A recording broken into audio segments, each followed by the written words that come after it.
Land is the most critical issue in Kenya. The kind of political eruption of violence we saw in 2008 have in every sense to do with land. It's not just a question of reacting to the results. What has been at the core is the land question. But of course, when you talk about the land question, someone might say translation here, frankly, is about the Kenyatta family. Yes. Jomo Kenyatta. And Uhuru Kenyatta was actually taken to task over how much land he owns. When you talk about land in Kenya, you have to go back to history.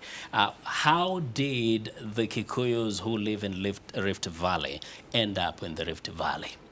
We know, and a few people may not know that, but there was a negotiation that happened soon after independence between Jomo Kenyatta and men in his government and the leadership of the Rift Valley, who negotiated to have the Kikuyus who had been denied land in Central Province, having been pushed out by the Mzungu, the colonial occupiers, and they needed somewhere to stay. Truth is, when the settlers left, they were not allowed to go back to their land because that land was taken by a few good Kenyans and they had to be relocated somewhere. Who also had unfettered access to bank loans and what have you. Exactly. But what about the issue of the piece of territory near the coast? Taita Taveta. Yes.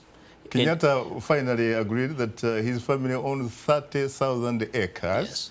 And he says, by the way, that it was illegally acquired using the concept of willing seller, willing buyer. Yes. Who did they buy it from? That is the question now. How do you, I mean, I don't know the details. I haven't been to the land ministry to check the title deeds, but that is the debate that Kenyans have been engaging in. The documents could possibly be there they anyway. could be produced. And we have seen what has happened, for example, in the areas around the Jomo Kenyatta Airport, where people who had what they believed to be legitimate title deeds being told they don't actually own the land. So when it comes to documents and evidence of purchase of land, it can be debatable. The question is, how do you have people being landless on their ancestral land, and how do you have other people owning thousands upon thousands of acres of land? I think that is a big question.